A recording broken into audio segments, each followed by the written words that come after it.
I can announce that we've reached an agreement in principle in which the federal government will provide $2 billion to help the projects remain on stable financial footing.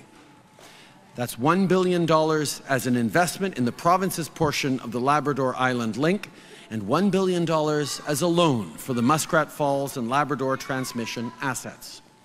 Secondly, and on a separate track, the federal government is prepared to commit to annual transfers that would be equivalent to the value of Canada's net revenue from the Hibernia offshore project.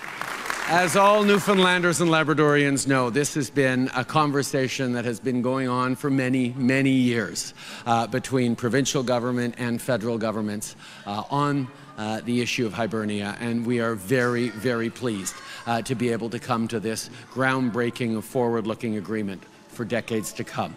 With revenue estimated to be around $3.2 billion over the remainder of its life, these transfers will ensure that Newfoundlanders and Labradorians are the beneficiaries of this project and that the province has what it needs to support the people who live and work here.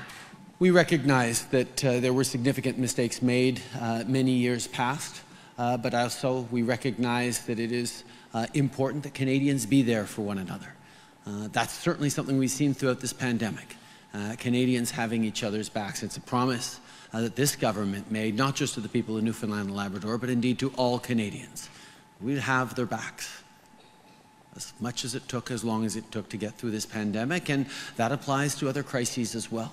We know the future is going to require more clean energy, more reliable cooperation between provinces across the country, and indeed better prosperity for all Canadians.